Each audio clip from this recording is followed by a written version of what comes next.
Hola, buenas tardes, ¿cómo andan? ¿Me escuchan bien? Hola, sí, sí, se escucha bien, profe. ¿Cómo andan?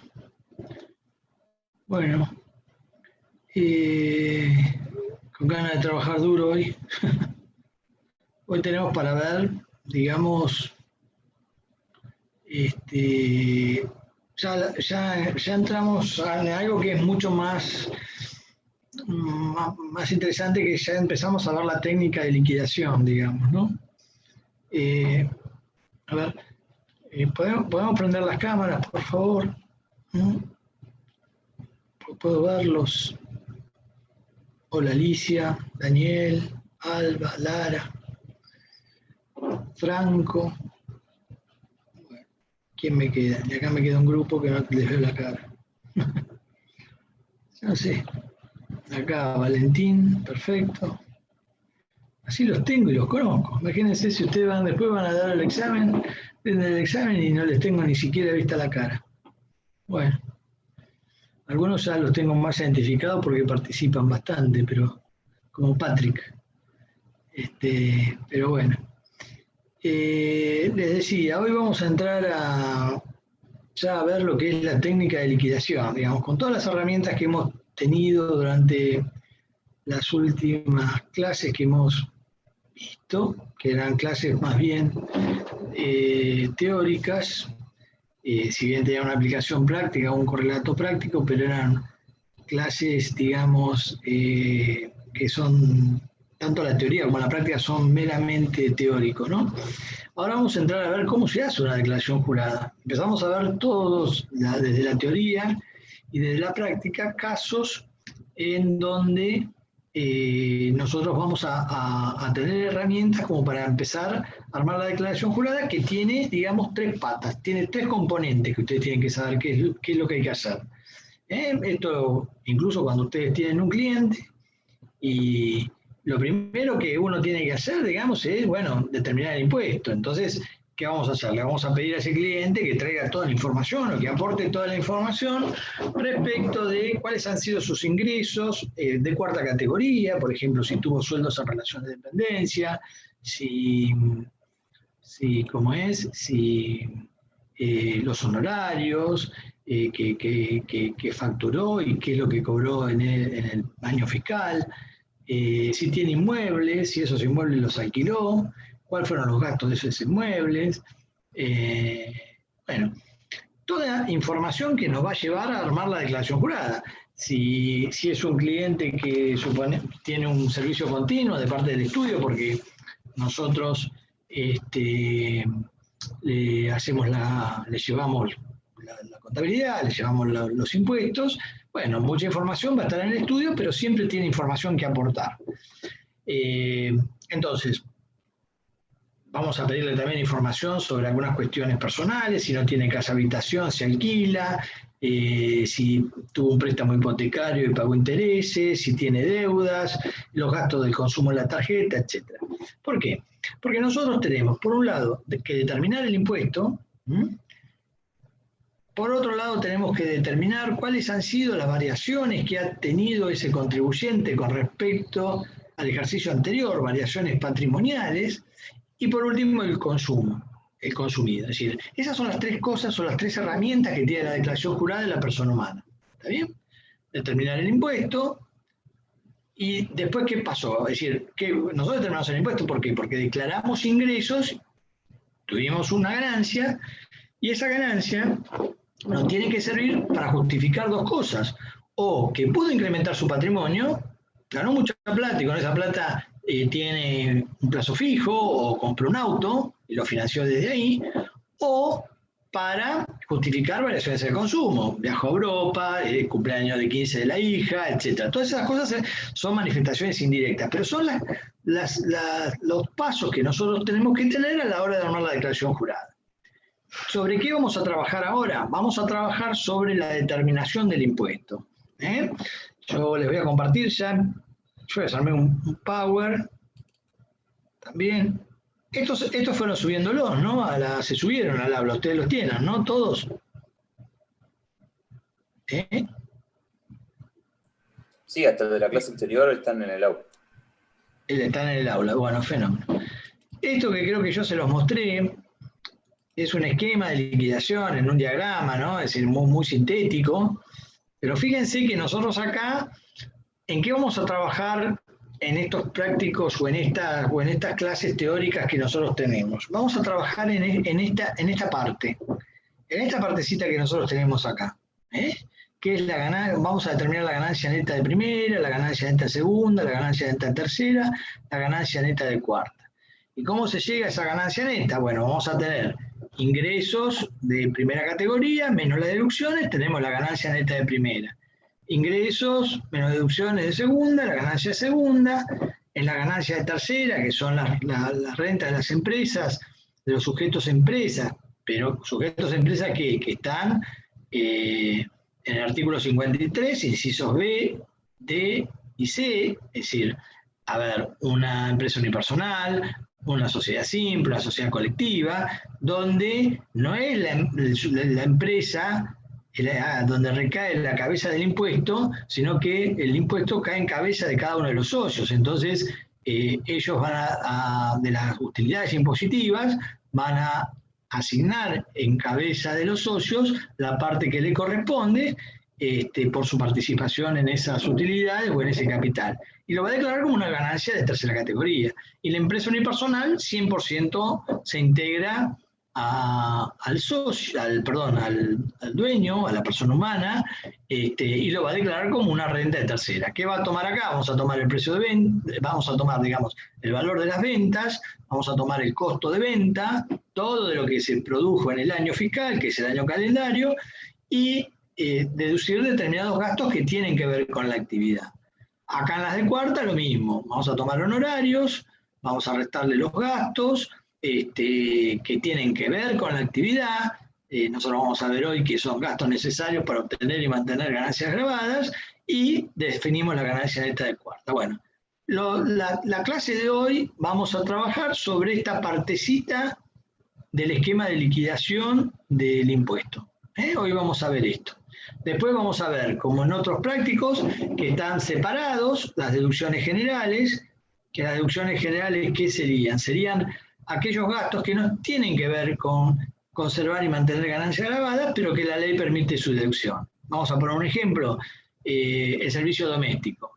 El servicio doméstico, que venga una persona y nos ayude a las tareas del hogar, no tiene nada que ver con conservar o mantener una ganancia grabada. Sin embargo, se puede deducir, y hasta un cierto límite, porque expresamente las normas así lo establecen, ¿no? Y como ese ejemplo, podemos decir el interés para la construcción de la casa habitación hasta un cierto límite, los seguros de vida que cubren riesgos de muerte, los gastos de desempeño del contribuyente o su grupo familiar, el alquiler de inmuebles en el caso de que no tengan casa habitación, las jubilaciones de autónomo,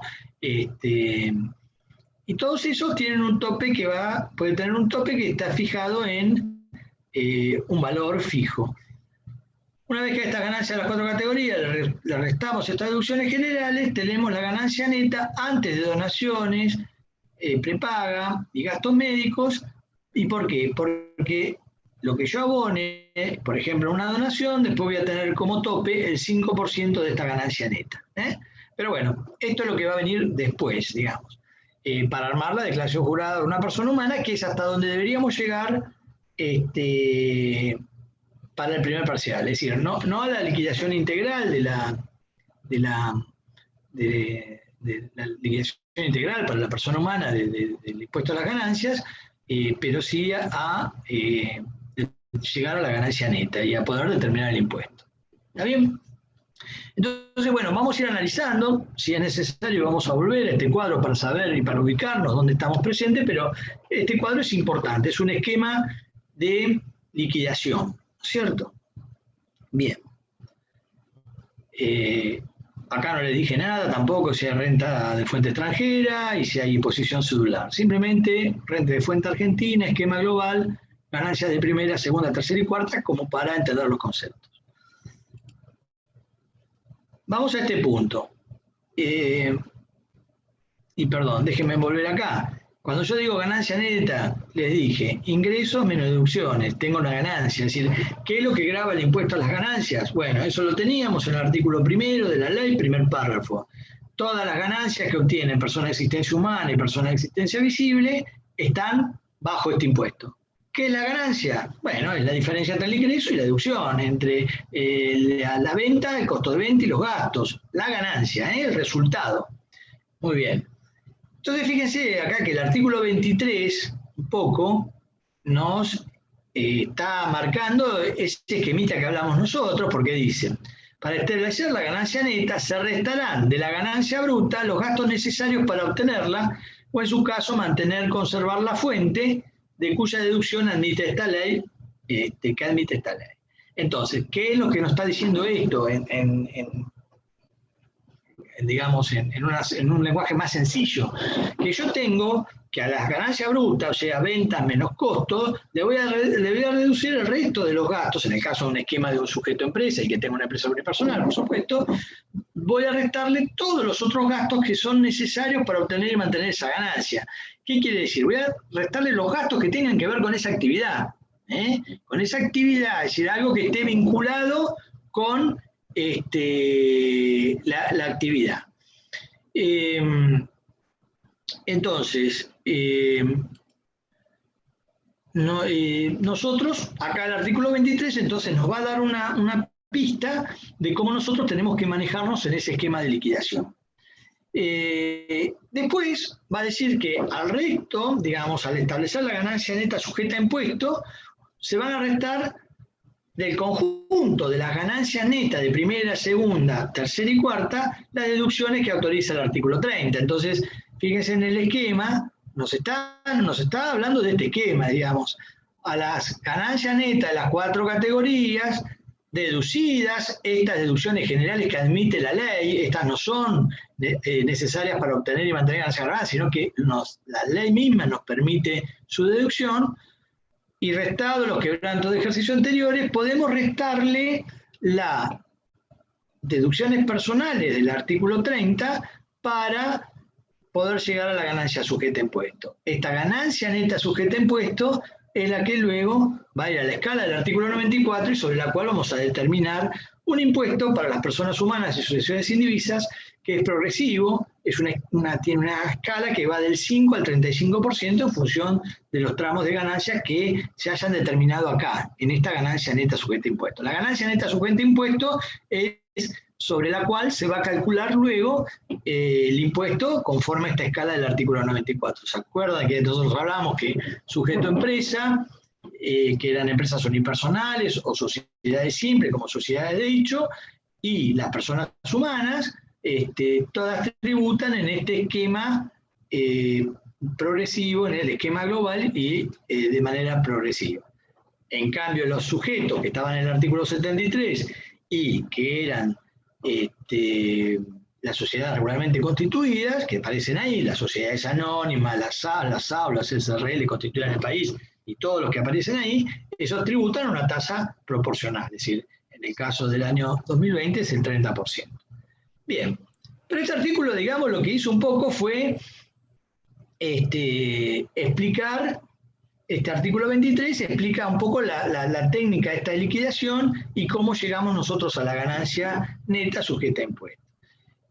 Otra cuestión que va a decir este artículo también es que no son deducibles los gastos que no se vinculan con ganancias grabadas. Es decir, si yo tengo un gasto que lo vinculo con una ganancia exenta o no grabada, bueno, eso no lo voy a poder deducir. Claro, es decir, solamente lo que tiene que ver con ganancias grabadas, con el objeto del impuesto.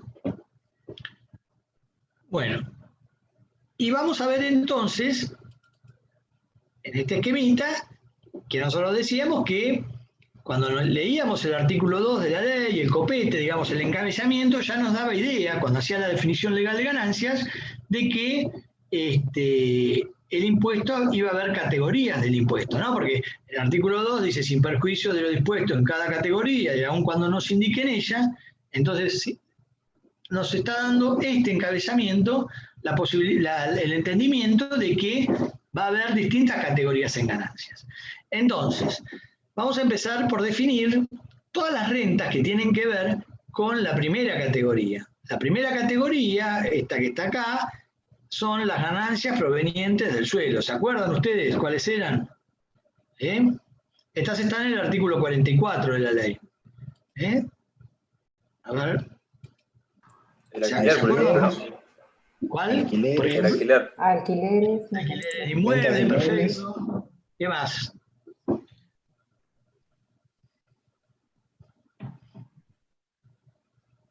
Arrancaron bien. Entonces, bueno, empecemos a pensar todo lo que se vincula con los alquileres de inmuebles.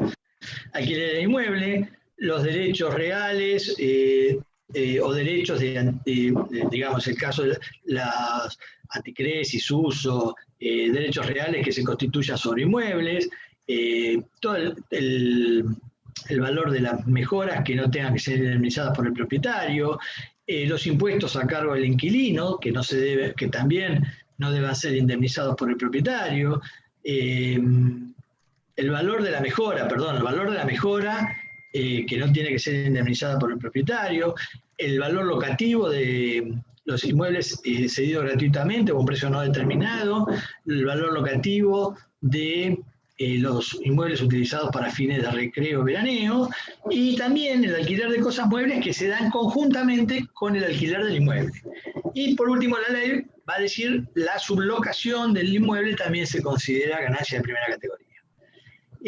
Vamos a ver, y de paso aprovechamos, así avanzamos también con el tema de la práctica, vamos a ver qué es lo que dice la norma y vamos a dar ejemplos de esto que estuvimos hablando ahí.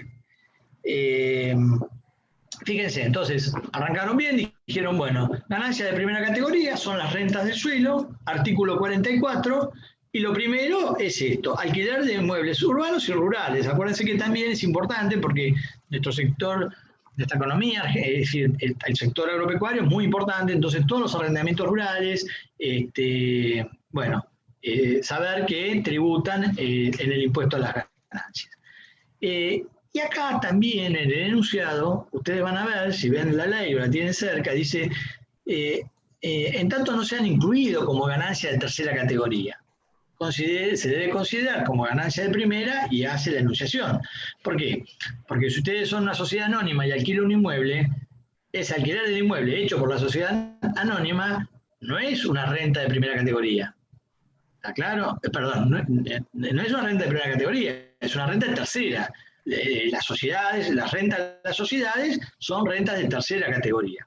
Eso lo vimos cuando estaba el artículo 24, que decía que todos los sujetos del artículo 53, las ganancias son ganancias de tercera categoría. Entonces, si el alquiler del inmueble, el que lo hace, el sujeto que lo realiza, no es un sujeto empresa, ¿está bien? De los que están en el artículo 53, entonces lo realiza una persona humana, entonces esto es una renta de primera categoría. Lo que es importante también, que lo vimos en la clase anterior, y que es fundamental, es que el criterio general de imputación de este tipo de rentas es, ¿qué criterio? ¿Cuál es? Devengado percibido. Tiene el 50%. Devengado, perfecto, devengado. Eso es importante tenerlo, es decir, de la clase anterior, lo más importante es saber eso como criterio general, que acá las rentas van por lo devengado. Entonces, vamos a un ejemplo que teníamos en los casos prácticos. Yo les voy a dar la teoría y también voy a dar parte de la práctica, así vamos avanzando y vamos teniendo también, como hicimos la otra vez, digamos, a poder llegar con este cronograma que nos hemos fijado con muchos casos y muchos ejemplos. Bueno, supongamos acá, en este caso, dice un propietario de un inmueble que está ubicado en la ciudad de La Plata, que fue cedido en locación, alquilado a partir del 1 de abril de 2018 por 3 años, por un valor de 20.000 pesos por mes. Entonces, 1 de abril de 2018, 2019 primer año, 2020 segundo año, 1 de abril de 2021 tercer año. Por lo tanto, yo tengo que armar la declaración jurada del 2020, entonces voy a tener los 12 meses que tengo el contrato. ¿Cuál va a ser la renta que yo voy a declarar si yo lo alquilé en 20.000 pesos por mes? Bueno, Lo que tengo que hacer acá, ¿cuál es? Criterio de imputación, dijimos, devengado. ¿Cuánto tengo? 12 meses por 20.000 pesos. Yo voy a declarar 240.000 de renta de primera categoría, de ingreso. Después voy a ver las deducciones. A ese ingreso, suponiendo que fuera el alquiler el único ingreso de primera que tiene, le voy a restar la amortización, le voy a restar los gastos de mantenimiento, le voy a restar los impuestos que recaen sobre ese inmueble para llegar así a la ganancia neta. Pero digamos, como renta, como ingreso de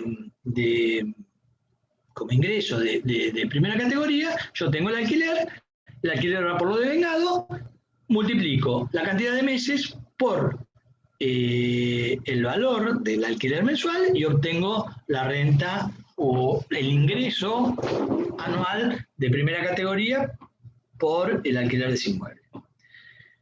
Esto está en el marco normativo. Acuérdense que nosotros decíamos que teníamos que, ¿se acuerdan qué artículo habíamos hablado en el decreto reglamentario para analizarlo, digamos, cuando hablábamos de Fuente Argentina? Cuando hablábamos de bienes, digamos, ¿se acuerdan que el artículo 5 de la ley habla de que se consideran ganancias de Fuente Argentina la de bienes situados o colocados o utilizados económicamente en el país, o de actividades o hechos realizados dentro de la misma, o de cualquier otra actividad o hecho que se genere en el país, sin importar el lugar de los contratos, ni el domicilio de los beneficiarios, etc. Ese era el concepto de fuente, el criterio general que aparecía en el artículo 5. Pero nosotros vinculábamos ese artículo 5 con el artículo 110 del decreto reglamentario. Y decíamos, bueno, cuando la norma habla de ganancias que son de bienes situados, colocados o utilizados económicamente en la Argentina, lo que hacíamos automáticamente lo vinculábamos con el decreto reglamentario, con el artículo 110, inciso A, que hablaba precisamente que se consideran de Fuente Argentina el alquiler de los inmuebles que están ubicados en Argentina. ¿Está bien? ¿Se acuerdan de esa parte? Bueno, fenómeno. Acá tenemos el otro caso, dice un contribuyente, propietario de un predio rural, que está en Dolores, provincia de Buenos Aires, cede en el arrendamiento a partir del 1 de enero de 2020, 50.000 pesos por mes por el término de un año.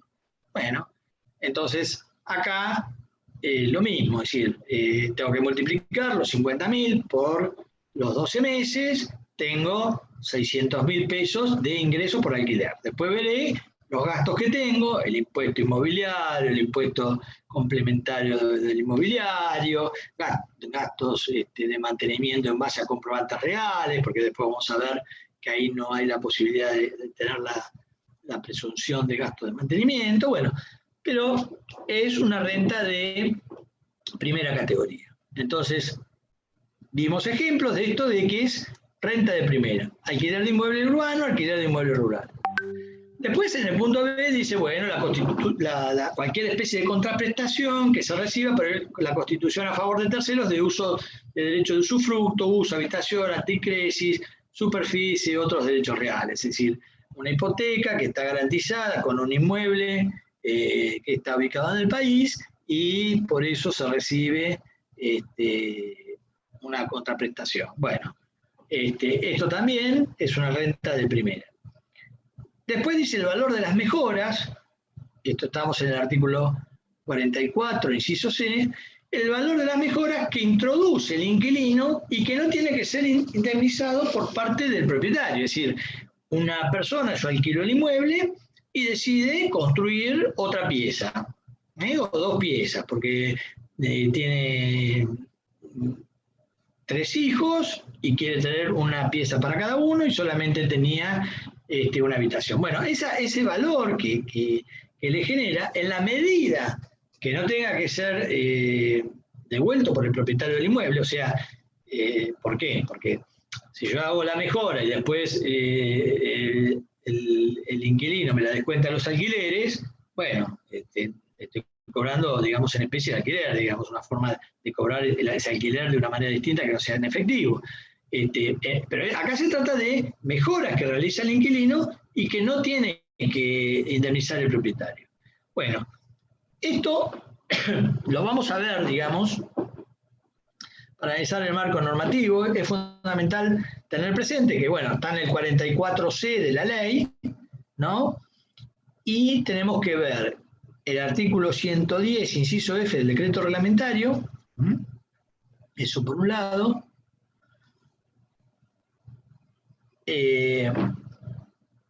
Esto lo que dice que la mejora en realidad tiene que ser un verdadero beneficio para el propietario del inmueble, y que ese valor de la mejora que introduce, en realidad lo que genera es un acrecentamiento del valor del inmueble, ¿no? Entonces, en ese caso, dice la metodología cómo se debe calcular el valor de la mejora y cómo se debe distribuir en el tiempo. Yo, a partir de la habilitación de la mejora, lo que hago es dividirlo, el importe de la mejora, por el número de meses que restan para finalizar el contrato. Y de esos valores después los voy a imputar mensualmente, ese importe de la mejora distribuido los meses que me restan del contrato, lo voy a ir imputando a los años que se vaya devengando ese periodo. Pero esto lo dice el inciso F del artículo 110, y nosotros lo vamos a ver en un ejemplo práctico. Cómo se imputa al año fiscal el valor de la mejora. Sepan que la referencia normativa está acá, en el artículo 110, inciso F. Y después, el artículo 230, también del decreto reglamentario, dice qué condiciones debe tener la mejora. Es decir, porque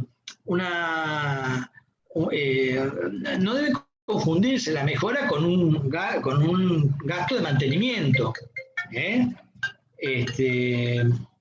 Con un gasto de mantenimiento. Entonces, el reglamento lo que va a decir es que se presume que revisten el carácter de mejora cuando ese valor de la mejora supere el 20% del valor residual del bien. Bueno. Y también nos dice la forma de cómo se va a amortizar la mejora, que también va a ser teniendo en cuenta el lapso de vida útil que resta al bien, es decir, que eso se va a dar en función de los trimestres de vida útil transcurridos, se le va a restar el total de trimestres que tiene de vida útil un inmueble, que son 200. ¿Por qué 200? Porque nosotros tenemos que un inmueble se amortiza el valor del edificio al 2%. Entonces, 2% son 50 años. Tenemos 4 trimestres por año, son 200 trimestres en el valor total de la vida útil de un inmueble. Pero eso, bueno, nada, yo le doy la referencia normativa, vamos a ver el ejemplo que aparece en el trabajo práctico. Acá dice lo siguiente. Jorge Carranza alquila por el término de 3 años un departamento a Julio Pérez, de acuerdo a un contrato de alquiler que se celebra entre ambos el 1 de marzo del 2019. El 30 de mayo del 2019, Jorge Carranza decide realizar una mejora en el inmueble por 200.000 pesos. El propietario no está obligado a indemnizarlo por la mejora realizada, y la fecha de habilitación de la mejora se produce el 13 de diciembre del 2019.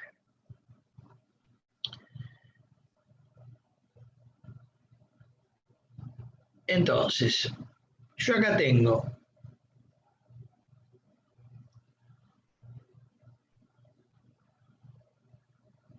el alquiler celebrado entre ambos es el 1 de marzo del 2019 y es por 3 años. Quiere decir que esto va a terminar el 1 de marzo del 2022, ¿no?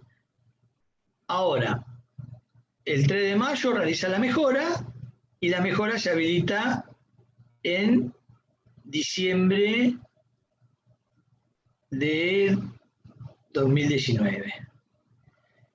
Entonces, nosotros lo que tenemos que tomar son los años de los meses. Vamos a tomar, digamos,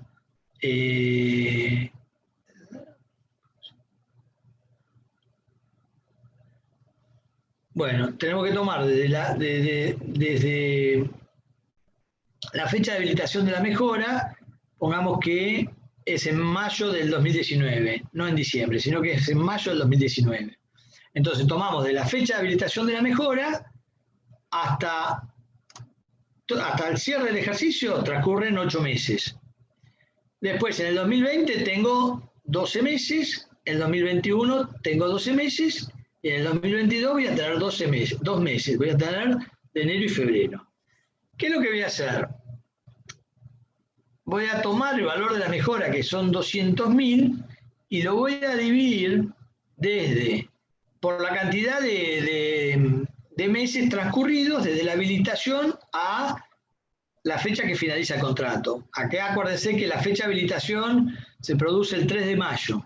Ténganlo presente eso. Acá hay un error en el enunciado, para que dé la solución esta. ¿Está bien?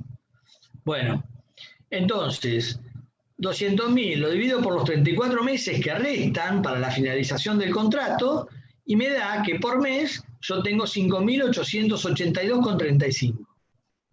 Bien. Entonces, en el 2019, como yo sé que el año fiscal empieza el 1 de enero y termina el 31 de diciembre, yo voy a tener, desde la fecha de habilitación de la mejora, que fue en mayo, voy a tener mayo, junio, julio, agosto, septiembre, octubre, noviembre, diciembre, voy a tener 8 meses que imputar el valor. Entonces, ¿cuánto voy a declarar en el 2019? 8 por 5.882 me da 47.058,82. Es decir, este importe lo voy a declarar como renta, como un ingreso de la primera categoría del ejercicio 2019. En el 2020 voy a tomar 12 meses, ¿no? Entonces, 12 meses por 5.882,35 me va a dar 70.588,24. Esto es lo que voy a declarar en el 2020. En el 2021 lo mismo, el mismo importe, porque tengo 12 meses, y voy a declarar de la mejora que realizó esta persona en mayo del 2019, en el año 2022, 2 meses, que es hasta la fecha de finalización del contrato. Esta es la forma que yo tengo de declarar la renta de la mejora. ¿Está bien? Es decir, cómo la distribuyo en el tiempo. No es que estos 200.000 los declaro en el 2019 cuando se realizó, sino que tengo esta posibilidad de diferir este valor de acuerdo a los meses que van, desde la habilitación de la mejora hasta la finalización del contrato. Acá lo que está mal es el enunciado, pongan que se trata de la fecha de habilitación de mejora también es en mayo del 2019, el 3 de mayo del 2019. ¿Está bien? ¿Alguna duda con respecto a esto? A ver las caras. ¿Alguien quiere comentar algo? ¿Quedó la claro? documentación para tomarse esa mejora, ¿cuál sería? Todos los gastos que hizo en materiales, porque Claro, uno contrata. Sí, todo el tema de materiales, todo el tema de los certificados de obra, del arquitecto, los honorarios del arquitecto, etc. En los casos de que faltara documentación y todo, bueno, porque por ahí muchas veces, viste, que a veces no tienen todo en orden o contratás a alguien que no tenga todo en orden. Claro, por pero eso bueno, decía, por ahí uno llama a un albañil que tiene una claro, empresa pero chica como y tiene que tener una habilitación esto, entonces es muy difícil que vos presentes ante todo esto, porque ya ahí con el tema de la habilitación también vas a tener un valor de referencia, ¿entendés? Pero bueno, la documentación está. Incluso también la documentación, si bien no, en esto por ahí uno sí puede tener problemas con el fisco en el sentido de que te puedan objetar el gasto, pero si vos tenés que el gasto efectivamente lo hiciste, que le transferiste plata en la cuenta de esa persona, que te hizo una instalación o que te hizo algo por el estilo, que está identificado, que te hizo un recibo y que diga la tarea que realizó, lo que te cobró, y pone la firma, el DNI, su dirección, bueno, son elementos de prueba que vos llegado al caso ante un cuestionamiento por parte del fisco, vos los podés mostrar y podés hacer valer. ¿Está bien? Si no cumplen la formalidad que tenía la AFIP, pero llegado el caso, vos decís, bueno, mirá, yo te puedo demostrar por otras vías, por un contrato, es decir, todo esto que nosotros habíamos visto, ¿se acuerdan para el tema de las salidas no documentadas? Que dimos como ejemplo de cuando podía demostrar o no demostrar, que si podía demostrar, por ahí entonces en algunos casos no correspondía el impuesto del 35%, bueno, es decir, acá es lo mismo, pero hay que saber de que no es que el valor de la mejora es un valor poco significativo, tiene que ser un valor que represente por lo menos el 20% del valor residual del inmueble, tiene que estar habilitado, bueno, tiene sus requisitos. Pero en ese caso, vuelvo a repetir, todo lo que es importante acá es saber que primero es un gasto que realiza el inquilino que se supone que incrementa el valor del bien, del inmueble que tiene el propietario. ¿Y por qué es ganancia? Porque el propietario no tiene que indemnizar a esa persona. Entonces la ley dice, bueno, está bien, esto es una ganancia de primera categoría y vos podés entonces a esa ganancia, desde la fecha de habilitación de la mejora hasta la finalización del contrato, poder diferir la utilidad. Como nosotros sabemos que las personas humanas, el ejercicio fiscal es el año calendario, bueno, vos haces los cortes todos del 1 de enero al 31 de diciembre de cada año, y bueno, y ahí vas imputando, digamos, cómo te da la ganancia de esa mejora. Es decir, dividimos la mejora por la cantidad de meses que van de la habilitación a la finalización del contrato, eso me da un importe en meses del valor de la mejora, y eso lo multiplico por los meses que tengo en cada año fiscal. ¿Está bien? Bueno.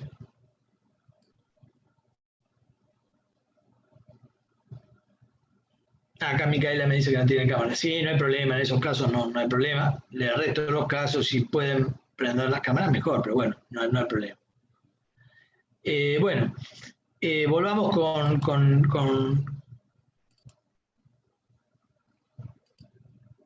con el artículo 44. Entonces, hablamos de alquileres de bienes rurales y urbanos, hablamos hablamos de cualquier especie de contraprestación que se reciba por la constitución a favor de terceros, de derecho de usufructo, uso, habitación, derechos reales constituidos sobre inmuebles, el valor de las mejoras en la parte que no tenga que ser indemnizada, y después vamos a tener las contribuciones directas o territoriales y otros gravames que el inquilino o arrendatario haya tomado a su cargo. ¿Qué significa esto? Bueno, que todos los impuestos que tenga a cargo el inquilino y que no tenga que ser indemnizado por el propietario, también se van a considerar ganancias. Acá hay un ejemplo, dice, bueno, según el contrato de alquiler, Jorge Carranza se hace cargo de los siguientes gastos que no obligan al propietario a su devolución. Impuesto inmobiliario, 17.500, la tasa de seguridad e higiene, 12.000, expensas 24.000, ABL, o sea, lo puedo usar para restar al ingreso total que tuve del bien. ¿Está bien decir eso? Y también lo podés restar. Acá tasa de seguridad y higiene no está el ejemplo, bueno, otra tasa municipal, pongámosle, tasa municipal que recae sobre el inmueble. ¿Cómo es? Que acá nosotros tenemos, espera, primero lo estamos definiendo como un ingreso, es decir, todos estos gastos impositivos que tenemos acá, ¿no? Todos los gastos que el inquilino, digamos, o arrendatario, toma a su cargo y no tiene que ser indemnizado por el propietario, todo esto es considerado renta de primera categoría. Fíjense que estamos hablando de impuestos por un lado, impuesto inmobiliario, alguna tasa municipal, el ABL, todos estos son impuestos y tasas, pero por otro lado, también estamos hablando de expensas, que son gastos. Bueno, si nosotros leemos el artículo 110 del decreto reglamentario, en el inciso D, establecía de que tanto el impuesto inmobiliario como otros gravámenes Así que también, como otros gastos que el inquilino toma a su cargo, se consideran ganancias de primera categoría.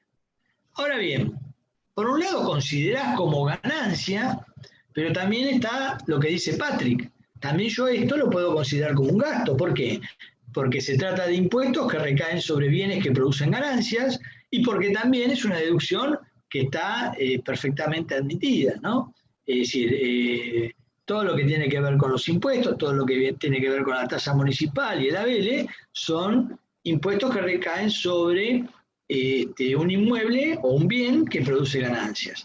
Y después, las expensas también es un gasto que tiene que incurrir el inquilino o el propietario para el mantenimiento de los espacios comunes del edificio. ¿Está bien? Pero la idea es, si los impuestos los paga el inquilino o cualquier otro gasto que se hace cargo del inquilino, se considera ganancia. Después, ¿qué voy a hacer? Lo voy a tener que restar. Y ustedes dirán, bueno, pero si lo sumás y lo restás, en definitiva es lo mismo. Vamos a ver que no, porque el efecto lo vamos a ver después cuando se calculen los gastos de mantenimiento. Los gastos de mantenimiento en la primera categoría son una deducción especial que tiene esta renta y que puede hacerse sobre bases de comprobantes reales o sobre bases presuntas. Si se hace sobre base presunta, lo que se toma es el 5% del total de la renta bruta. ¿Está bien?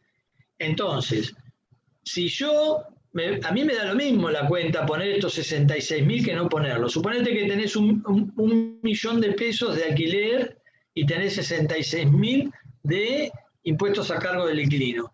No es lo mismo calcular el 5% de un millón que el 5% de 1.000.000. ¿Está bien? Entonces, es conveniente hacer esto, ponerlo como renta y después restarlo. Pero esto, ¿por qué se pone como renta? Porque lo dice el artículo 44, inciso D. Impuestos que están a cargo del inquilino. Gastos que están acá, que se hace cargo del inquilino, como las expensas. Esto no lo dice el artículo 44, inciso D, sino que lo dice el artículo 110 del decreto reglamentario. Otra cosa que también tenemos, que aparece en el artículo 44, inciso E, es cuando el inquilino abona no solo el alquiler del inmueble, sino que juntamente con el alquiler del inmueble se alquilan bienes muebles. Entonces, en ese caso, el alquiler de esos bienes muebles que se alquilan en forma conjunta con el inmueble, también se consideran renta de primera categoría. Y acá tenemos un ejemplo, dice, conjuntamente con el alquiler del inmueble, el inquilino del caso anterior abona 5.000 por mes en concepto de alquiler de bienes muebles. Bien. En ese caso, nosotros ¿qué vamos a hacer? Criterio de imputación de vengado, primera categoría de vengado, multiplico 5.000 por 12 meses y tengo que voy a poder declarar como renta de primera categoría 60.000.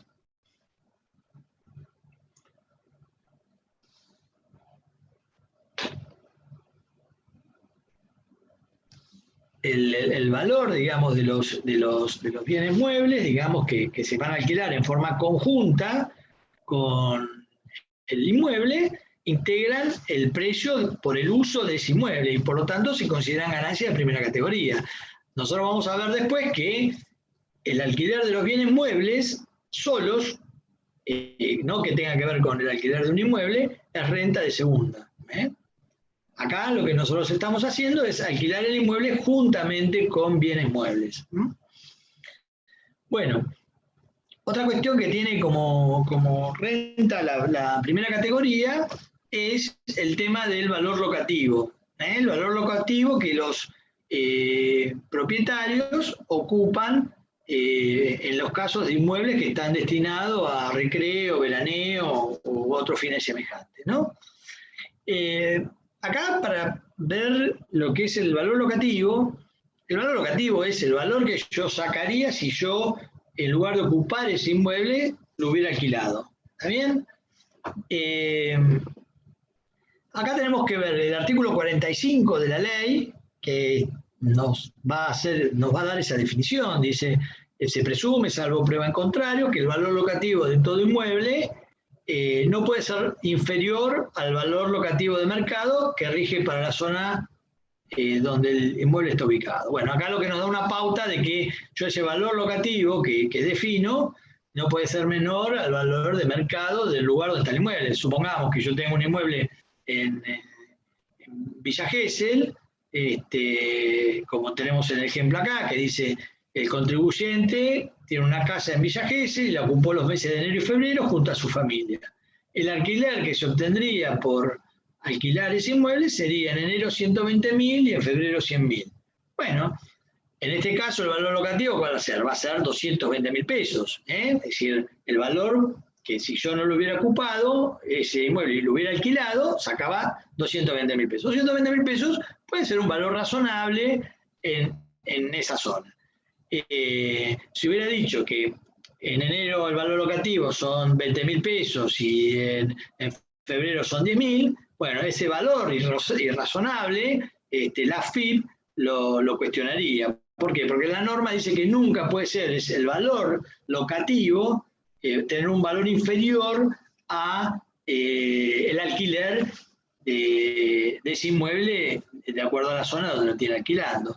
Y una cosa que es importante, que hay que prestar atención acá, es que habla de valor locativo que los propietarios ocupen, ven acá que dice la palabra ocupen, para recreo, veraneo u otros fines semejantes. Es decir, si yo ese inmueble de Villa Gesell tengo que el alquiler anual es de 1 millón de, es de, sí, bueno, si estamos, ponerle que sean 600.000 pesos, yo no tengo que tomar el valor locativo de lo que podría ser si alquilara ese inmueble todo el año, sino que tomo lo que usó, lo que ocupó el propietario. Lo ocupó en enero y febrero, yo tomo el valor locativo de enero y febrero. ¿Se entiende? ¿Y o qué sea, valor locativo? Si yo tengo un inmueble, en la costa, destinado al Sí. alquiler, Sí. durante el año, mientras yo no voy allá, no pago impuestos, por más que no conseguí alquilarlo. ¿Está bien? ¿Por qué no pagas impuestos? Por el ejemplo. Si yo no alquilo, o sea, quiero alquilar, pero no consigo una persona. Sí.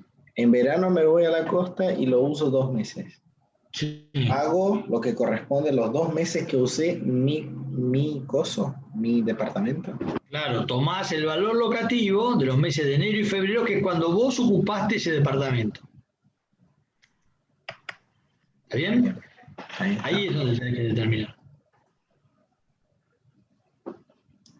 Bueno, y que acá, esto lo tenemos que relacionar con el artículo 107 del decreto reglamentario, que reglamenta este artículo 45, y acá es donde aparece la definición de valor locativo, que es el valor del alquiler o arrendamiento que obtendría el propietario si alquilase o arrendase el inmueble o parte de él que ocupa o que cede gratuitamente o a un precio no determinado.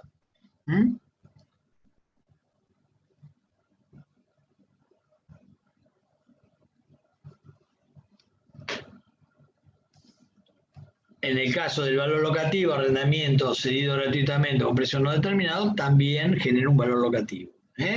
Suponete que, no sé, vienen a estudiar a La Plata de Tres Arroyos y vienen a estudiar acá a La Plata y el padre tenía un inmueble y se lo cedió a su hijo para que lo ocupe. Y bueno, esa es un inmueble cedido gratuitamente, un precio no determinado, y por lo tanto, en ese caso, que se lo cedió a su hijo. Ahora, en ese caso, eso tiene un valor locativo, que es el importe del alquiler que obtendría el padre si en lugar de dárselo al hijo, lo alquilara en una inmobiliaria. Entonces, suponete que le dijeran, bueno, el departamento, monoambiente, con, qué sé yo, 30.000 pesos, bueno, 30.000 por 12, 360.000 sería lo que tiene que declarar como renta de primera categoría, que como en concepto de valor locativo. Es decir, la definición del valor locativo es una renta presunta, ¿está bien? Es un alquiler, es un valor presunto, no es que tiene esa plata, sino que la ley dice, bueno, admite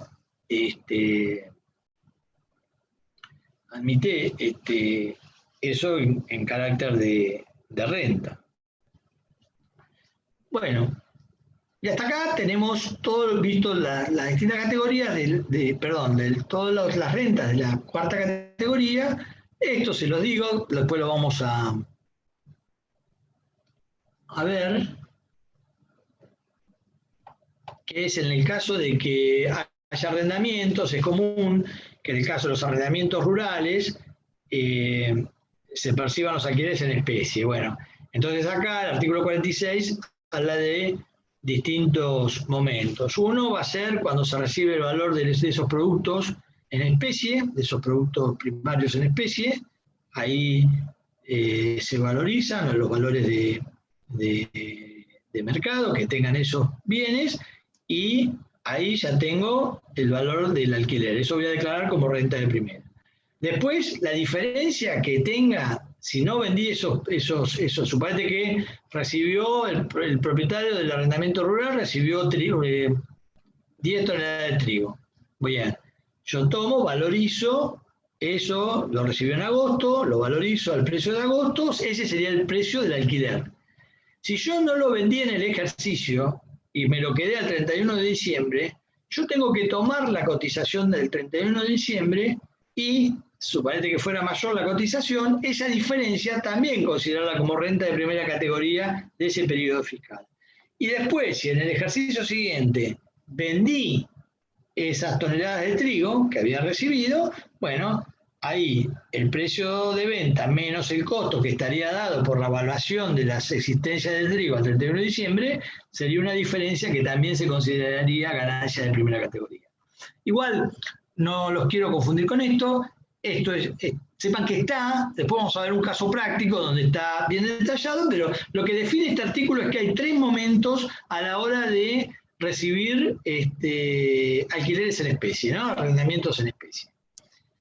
Bueno, hasta acá entonces lo que sí, perdón, ¿quién me quiere preguntar?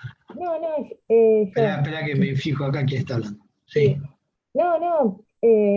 Con el tema de, digamos que si, no sé, mi mamá me presta un departamento a mí, para yo quedar la plata, tenga que pagar ganancias, ¿no es medio excesivo ya? O sea, porque, o que vos, tu propio departamento, si te vas a pasar 2 meses a la costa, en mi departamento tenga que pagar ganancias por pasar en mi departamento cuando no estoy recibiendo ningún ingreso, ¿no es medio, como le digo, excesivo? Sí, a ver, mirá, todo esto es así, digamos. A ver, hay impuestos que nos pueden gustar más, nos pueden gustar menos. Algunos pueden hasta plantear en el caso, algunos casos que puedan llegar hasta establecer algún tipo de confiscatoriedad. Ahora con el tema del impuesto a la riqueza, donde hay se vuelve a grabar la misma base imponible, entonces va a haber cuestionamientos, seguramente va a haber planteos de gente que no quiera pagar. Imagínate que arrancás ya nomás de 4 palos, estás hablando de $30.000 más o menos de impuestos que tiene una persona que tiene, obviamente una persona que tiene mucha plata. Pero bueno, los impuestos son así, lo que tienen que hacer es que se tienen que hacer por ley, y no está mal de que, no es que no esté mal, está la posibilidad de establecer impuestos sobre bases presuntivas. ¿Está bien? Lo injusto sí queda para el debate tributario, pero al estar escrito en el texto normativo, al haber sido votado por las cámaras y haber sido aprobado, y al no tener ningún viso de constitucionalidad, porque ninguno ha hecho algún planteo que haya ganado, digamos, no pensar que el impuesto a las ganancias viene de mucho tiempo en Argentina, ¿no? Se llamó primero impuesto a los réditos, después ganancias. Nunca ha habido un planteo, digamos, de inconstitucionalidad, de confiscatoriedad, etc. Lo que es importante es que los impuestos se fijan por ley, que estos son de la parte que nosotros tenemos que ver después, de lo que está la parte de las finanzas públicas, que los impuestos están fijados por la ley, ¿no? Entonces, en ese caso, bueno, nada, es legal. Acá va lo de cada uno, es decir, vos podés declararlo, podés no declararlo. Si el departamento estuviera vacío, no tendrías que declarar nada, ¿entendés? Pero bueno, ahí va en cada uno lo que está y lo que no está. Pero, es decir, está en la norma, está establecido y está fijado así de esa manera. Así que bueno. vamos a ver ahora entonces el tema de las rentas de segunda categoría. En el caso de la renta de segunda categoría, nosotros lo que tenemos es, ¿se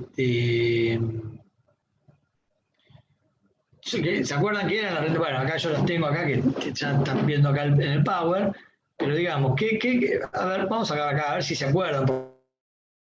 ¿Se acuerdan que decíamos que eran las rentas de segunda categoría que teníamos, las rentas como renta de segunda categoría, cuáles eran? ¿Se acuerdan? La renta de capital. Las rentas de acciones Sí. eran... Exactamente, las rentas que venían por la colocación de capitales mobiliarios y en eso, ¿qué poníamos como ejemplo? Los intereses de un plazo fijo, ¿puede ser? Sí, claro, la colocación de un capital financiero, ¿qué más? Renta de acciones de inmuebles, diferencia si cotizaban en bolsa o si no cotizaban en bolsa. Perdón, no te escuché, ¿cómo dijiste? No, que la venta de acciones y que había diferencias si cotizaban en bolsa, estaba grabada, no, al revés, si cotizaban no estaba grabada y después exenta, y si no cotizaba estaba grabada. Creo que era así. Claro, es decir, el resultado de la venta de acciones, primero definamos, es decir, en el sentido de que en ese caso es renta, nosotros decíamos que primero para que algo esté exento, primero tiene que estar grabado. Entonces, como renta, el resultado de la venta de acciones está grabado. Esto se incorporó por la ley 27430, digamos, incorporó, digamos, la imposición cedular y especificó un poco el tema porque antes estaba dentro del apartado 3, pero la ley lo pone como un tema específico, todos los resultados de la venta de acciones, de títulos, bonos, etcétera, incluso los bitcoins, las participaciones societarias, las participaciones en fideicomiso, en fondos comunes, obligaciones negociables, etcétera. Todo esto lo pone que este tipo de rentas, la venta menos el costo de este tipo de bienes, constituyen renta de segunda categoría. Y luego va a decir que esto que está en el apartado 4 del artículo 2 va a ser renta de segunda. ¿Por qué? Porque va a estar incluido dentro del artículo 48K. Es decir, las rentas de segunda están todas en el artículo 48. Entonces, eso, la otra cosa que habíamos visto, el resultado por la enajenación de los inmuebles, ¿se acuerdan? Los inmuebles cuando eran adquiridos con posterioridad al 1 de enero de 2018 y se vendían con posterioridad a esa fecha, en ese caso entraban dentro de esta sección, la teoría de la fuente para las personas humanas, y pasaba a estar grabado en el esquema cedular y era una renta de segunda categoría. Bueno, después teníamos el alquiler de cosas muebles, teníamos el resultado por los beneficios, por los derechos de explotación de regalías, patentes, dividendos, etc. Bueno, vamos a ir analizando caso por caso.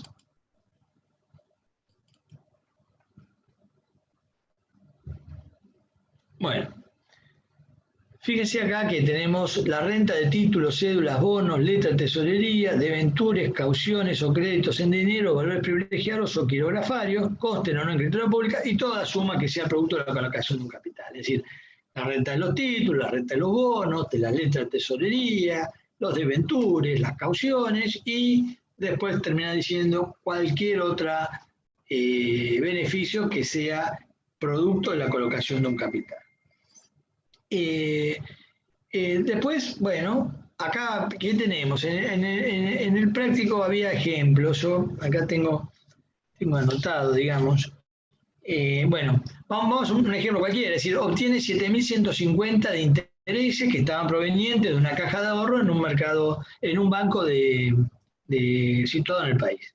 Entonces, en ese caso, ¿qué tenemos que decir? Primero que está grabado. ¿Por qué? Porque es una colocación de un capital, genera un interés, eso está grabado, artículo 48, inciso A.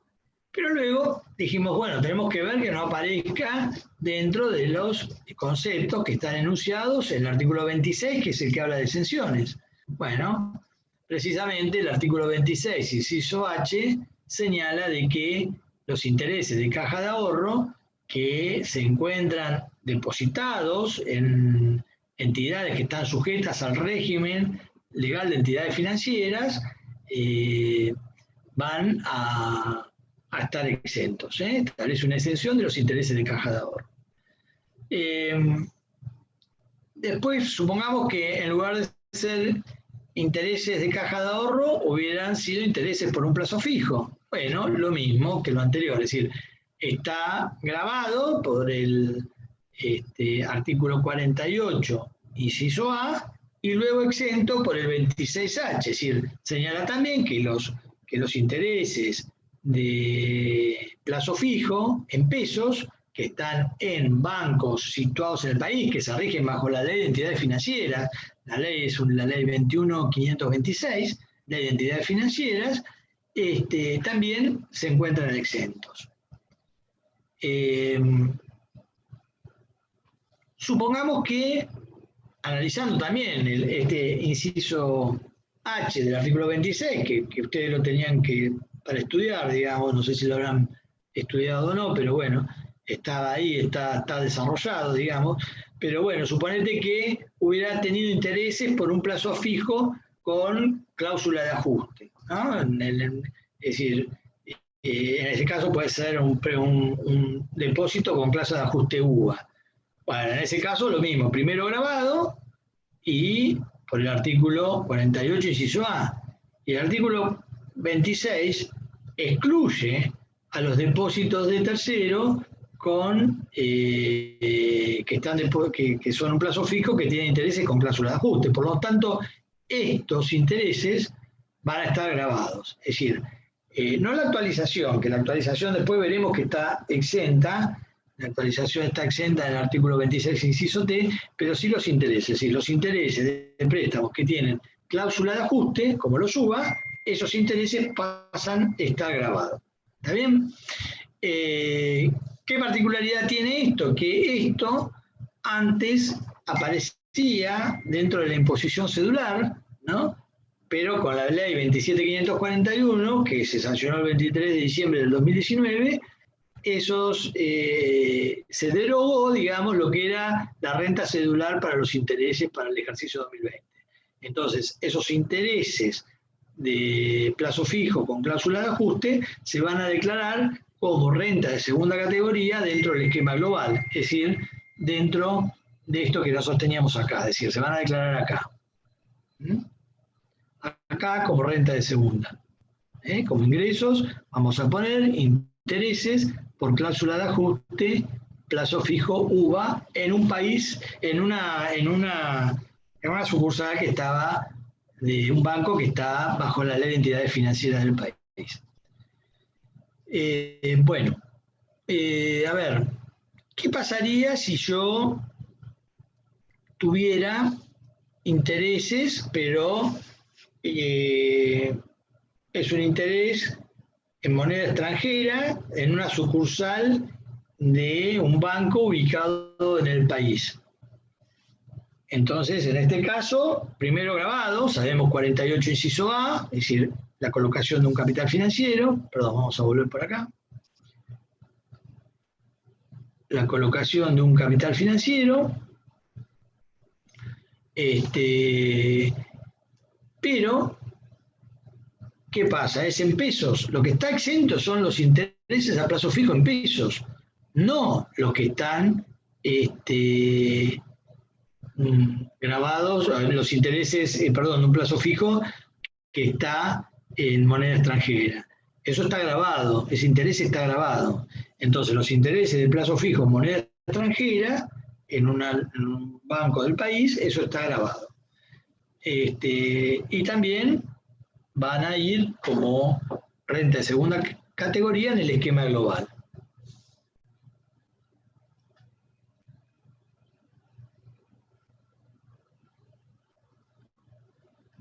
Supongamos que, y esto se lo pregunto a todos, supongamos que tenemos un interés en caja de ahorro, pero en un banco que está situado en Nueva York. Nosotros primero decimos, bueno, leemos el artículo 48, inciso A, decimos, eso está grabado,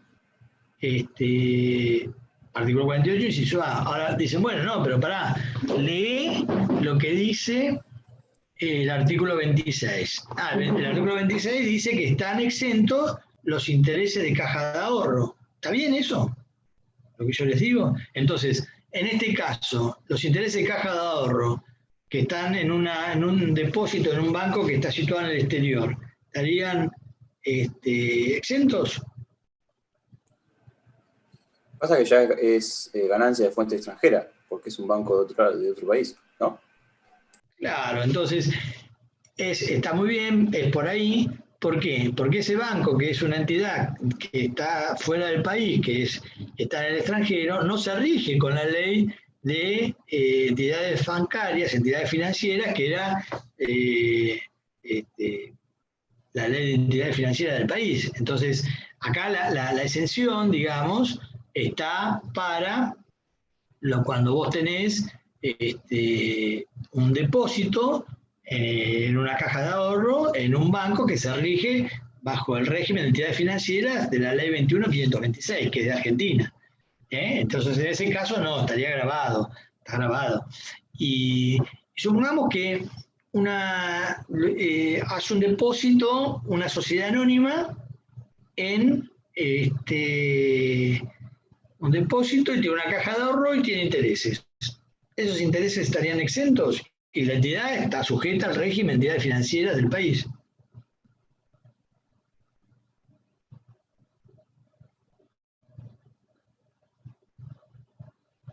¿Qué dice?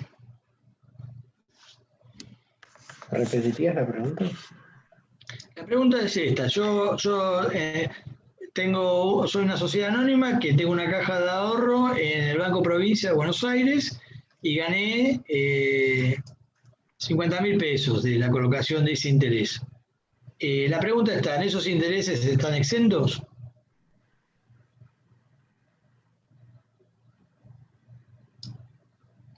¿Qué dicen ustedes? Una caja de ahorro, sí, están exentos. ¿Todos opinan igual? No, yo creo que no, porque es una sociedad, pero no estoy segura. ¿Cómo? ¿Qué dijiste? No te escuché. No, yo creo que no, porque si es una sociedad comercial, creo que no Sí, están claro. exentos, pero no estoy segura. Artículo, Sí, graba todo. es renta de tercera, tienes razón. Es renta de tercera, claro. Y además, porque hay hay algo, cuando nosotros vemos el tema de ajuste por inflación, vamos a ver que hay algunas normas que establecen que las exenciones del artículo 26, inciso H, no se aplican para aquellos sujetos que aplican el ajuste por inflación. Y los sujetos que aplican el ajuste por inflación impositivo son los sujetos de empresa. Entonces, no solo por la teoría del balance, porque puede estar primero grabado y después exento, es decir, sino porque en la norma hay un artículo que establece que ahí en el título sexto, que es el que habla de ajuste por inflación, hay un artículo que establece de que no se aplican las exenciones que están en el artículo 26, inciso H, para los sujetos que tienen que practicar ajuste por inflación impositivo. ¿Quiénes son los sujetos que tienen que practicar ajuste por inflación impositivo? Las sociedades, todos los que están en el artículo 73 y todos los que están en el 53, BSD, el resto de las sociedades, empresas unipersonales, todo el resto de los sujetos de empresa. Bueno, bien, Cuando hablamos de sujetos es, empresa, te hago una pregunta. ¿Es necesario pensar dentro primera categoría, segunda y cuarta? Porque si es sujeto empresa, toda renta que tiene, todo ingreso y gasto, van a ser usados para la ganancia de tercera categoría. Entonces no es necesario estar clasificando. Si vemos, ¿se entiende lo que yo digo? Sí, si vos estás en una empresa, sos empresa y tenés renta de tercera. Todos los ingresos que yo tenga, cualquiera. Todo. Sujeto empresa, pero sujeto empresa, a ver, vamos a ver, si está claro, si es una sociedad anónima, no hay duda, todo. Son todas las que están en el 73, no hay duda. Ahora, si es una sociedad simple, lo mismo, porque la empresa es la sociedad simple, pero después la utilidad impositiva se distribuye entre los socios. Ahora, si vos me decís una empresa unipersonal, una empresa unipersonal es una persona humana. Está bien. Todo el capital afectado al tener una actividad de tercera, que va a estar dado por el activo, que tiene que ver con disponibilidades, créditos, bienes de cambio, total del activo, bienes de uso, total del activo, menos el pasivo, proveedores, impuestos, total del pasivo, activo menos pasivo, capital afectado a tercera. Eso es la empresa unipersonal. Si vos estás dentro de eso, sos un sujeto empresa. Ahora, eso que tiene el sujeto empresa es un bien más que tiene la persona humana, porque la persona humana, a su vez de tener la empresa, tiene un alquiler que alquila, un alquiler de un inmueble que alquila, tiene un inmueble que lo alquila y lo tiene un alquiler, puede tener un trabajo en relación a dependencia, o tiene un horario, o qué sé yo. Es decir, eso lo vamos a ver después, pero es decir, si vos sos tercera categoría, no interesa hacer esta distinción. ¿Entendés? Ahora, si sos una persona humana, que sos sujeto de empresa y tenés una empresa unipersonal, si esa es tu única actividad, no tenés ningún problema. Ahora, si tenés un inmueble y ese inmueble está fuera de la sociedad, de la empresa unipersonal, bueno, ese inmueble obviamente va a ser una renta de primera y vas a tener renta de tercera.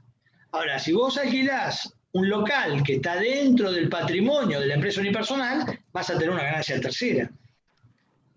¿Está bien? Sí, quedó claro. Bien, gracias. Bueno, después acá tenemos el inciso B del artículo 48, se separa en dos partes, digamos. Una que habla de locación de cosas muebles, ¿no? Y después derechos, regalías, subsidios periódicos. Bueno, los beneficios que provienen de este tipo de locaciones o prestaciones de servicio. En un ejemplo, si yo, por ejemplo, acá teníamos en el práctico que habla, dice, bueno, un contribuyente que es profesor universitario, pero a su vez tiene un remis, tiene un auto que lo explota como remis y lo entrega en alquiler y recibe 20.000 pesos por mes por el alquiler de ese bien mueble. Entonces, acá lo mismo, se trata de una renta de segunda categoría, y yo lo que tengo que ver acá, ¿cuál es el criterio de imputación? Acá el criterio de imputación es percibido.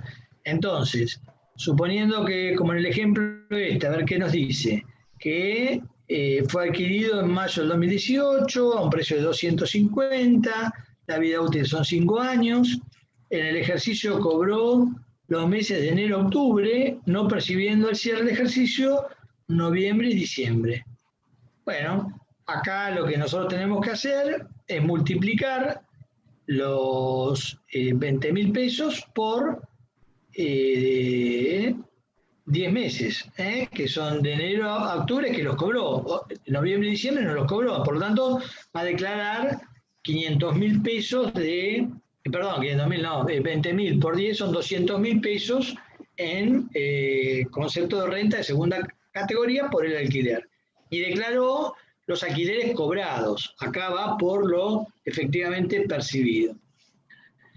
Después, ¿qué se separa acá? Habla, en este caso, digamos, acá tenemos esto que habla acá, que dice locación de cosas muebles, y después habla de derechos, regalías, subsidios, todos los beneficios que provienen de estas actividades. Yo esto se lo dejo porque, digamos, hay un ejemplo dentro de la guía de una persona humana que es residente y que hace un patentamiento o patenta la invención de una máquina que fabrica medicamentos. El costo total de la misma asciende a 1 millón de pesos y la vida útil es de 10 años. Bueno, acá vamos a ver que hay 4 situaciones que se ven bien diferenciadas que nosotros tenemos que tomar, digamos. Es decir, cuál es el tratamiento, si digamos en ese caso la transferencia es temporaria, ¿no? Es decir, la transferencia de la máquina, ¿no? Del derecho de uso de esa máquina es temporaria, si la transferencia es definitiva, cómo juegan las deducciones, bueno, si los costos se efectuaron en el extranjero y si la persona residente es habitualista, digamos, en todas las actividades de investigación. Bueno, para esos casos, todo esto es sobre lo mismo, ¿no? Es sobre el derecho de uso de una máquina y se obtiene una determinada regalía por eso, pero, digamos, son situaciones distintas que tenemos que contemplar. En el caso práctico están dados los ejemplos, los puntos A, B, C y D, pero esto se lo dejo para que ustedes lo estudien y para que ustedes lo vean ahí en el ejercicio, si no, no llegamos a ver todo lo que tenemos pensado para hoy. Bueno, después aparece también como renta de segunda categoría el caso de las rentas vitalicias, ¿no? Bueno, acá tenemos un ejemplo, vamos a verlo directamente con el ejemplo que habla de una persona humana residente en el país, que en el mes de enero cobra una renta vitalicia de 10.000 pesos por mes y había percibido 110.000 pesos correspondiente a los meses de diciembre, ¿cómo dice? Ya que el importe, perdón, habiendo percibido en el ejercicio 110.000, bien, ya que el importe de diciembre lo cobró en enero del próximo año, está bien. El capital invertido en la renta vitalicia es de 500.000. Bueno, entonces acá, ¿qué es lo que se hace?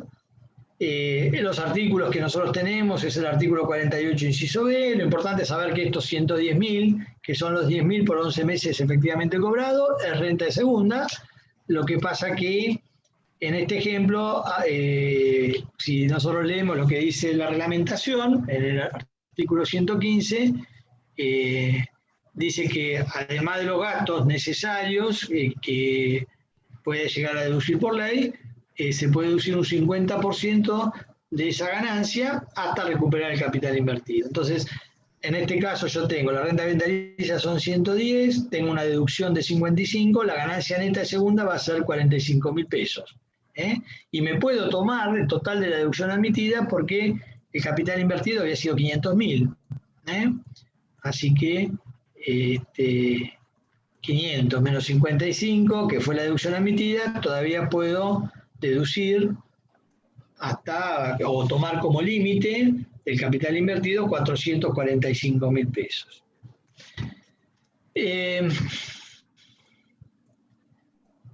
Bueno, después esto se los dejo porque si no, no vamos a terminar tampoco. Bueno, están también que son rentas de segunda categoría, los beneficios netos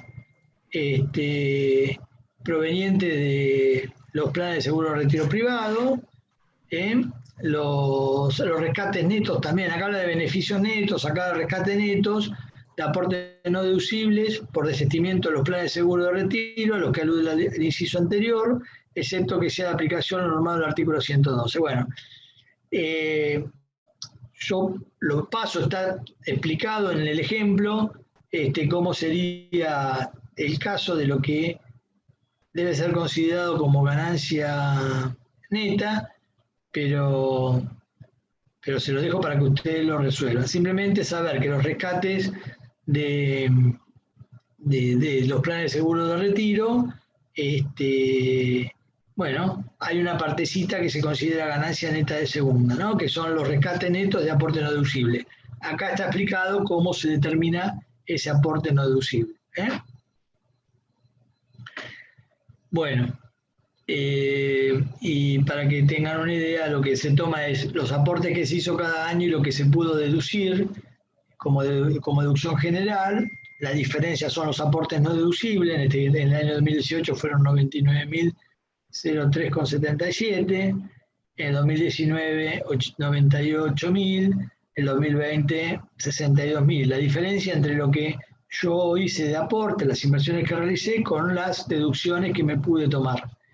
Estos 250.000 habla de aportes no deducibles, de esto que está acá, y entonces el rescate percibido, acá el rescate percibido me dio esta ecuación que aparece acá, 326 que era el fondo menos los gastos de quita, etcétera, 320.000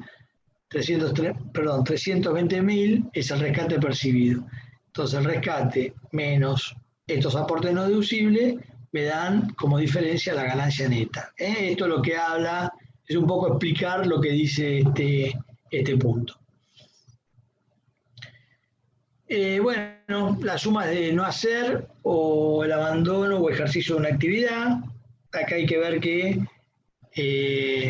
si se trata de no hacer una determinada profesión, ejercicio, va a ser de cuarta, y una determinada actividad comercial, industrial, etcétera, será considerado de tercera categoría esta renta.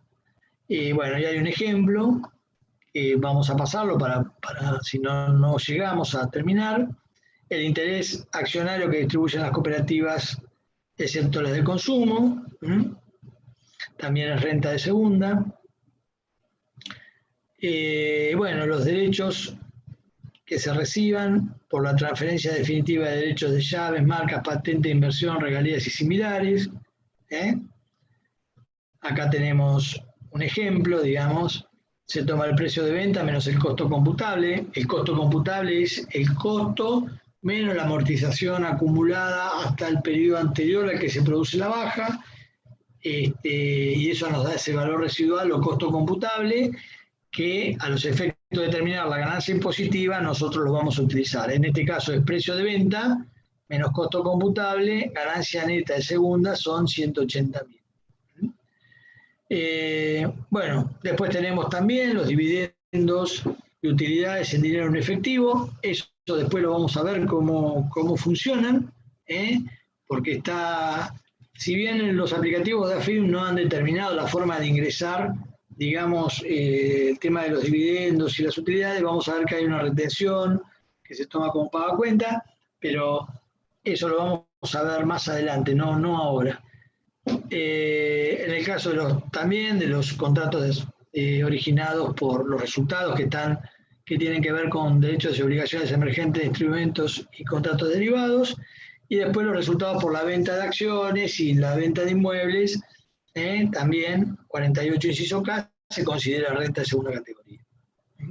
Hasta acá, tanto lo que vimos del artículo 44 como el del 48, las rentas son producto de la tenencia de bienes, es decir, acá no hay actividad por parte del contribuyente. Vamos a ir más rápido, así terminamos, hacemos un corte una vez que determinamos todo el tema de los ingresos, hacemos un corte para hablar de las deducciones, que sería la otra parte que nos queda para terminar. Con respecto a las rentas de tercera categoría, son aquellas que provienen, digamos, provienen de la actividad comercial, industrial, agropecuaria, que se aporta parte de esfuerzo personal y parte de bienes, y bueno, de esa conjunción del capital y trabajo surgen resultados. Son los resultados que obtienen los sujetos empresa. Acá en la renta de tercera categoría tenemos los responsables incluidos en el artículo 73. En el artículo 73 teníamos en el inciso A, todas las sociedades anónimas constituidas en el país, las sociedades de comandita por acciones constituidas en el país, las SAS, las SAU, las sociedades de comandita simple, las SRL constituidas en el país, las sociedades que están en el artículo primero de la ley 22.016, que son las de empresas públicas, las sociedades de economía mixtas, las fundaciones y asociaciones constituidas en el país, los fideicomisos constituidos en el país y los fondos comunes de inversión constituidos en el país. Bueno, todos estos van a estar dentro del artículo 73, inciso A. Vamos a dejar para el final el punto 8 de este artículo 73, inciso A, que se lo voy a explicar después. Y todas estas dicen tienen ganancia de tercera categoría, es decir, acá está el artículo 53, inciso A. También son ganancias de tercera categoría, ¿quiénes? Todas las que deriven de cualquier otra sociedad que estén constituidas en el país. ¿Cuáles son otra clase de sociedades? Bueno, acá tenemos las sociedades simples, o sea, sociedades de hecho, tenemos las sociedades irregulares, las sociedades accidentales, tenemos también la sociedad colectiva no está acá incluida. Después tenemos en el inciso C los fideicomisos transparentes, constituidos en el país, donde se llega a una condición, digamos, que el fiduciante posee la calidad de beneficiario, ¿no? Es decir, Eso es importante, y que el fiduciante beneficiario no sea un sujeto del exterior. Estos también tienen renta de tercera categoría. También se consideran renta de tercera categoría las de las empresas unipersonales ubicadas en el país. Las empresas unipersonales son personas humanas que tienen una actividad comercial, industrial, agropecuaria o una actividad profesional que lo complementa con una actividad comercial. También es una empresa unipersonal. Después aparecen otros conceptos como las rentas que obtienen por las actividades de comisionistas, rematadores, consignatarios y otros auxiliares del comercio, mientras tanto no sean incluidos estos dentro de la cuarta categoría. Y después tenemos los loteos con fines de urbanización y también las rentas que provengan por la edificación y construcción y venta de inmuebles bajo el régimen de propiedad horizontal. Es decir, estos también son rentas de tercera. Y después, para definir totalmente, si todas las demás rentas no comprendidas en las otras categorías también se consideran de tercera categoría. Bueno, esta es la parte de todo el articulado, pero digamos, en el artículo 53 también aparecen otros conceptos que surgen de la lectura de la norma, ¿no? Dice, bueno,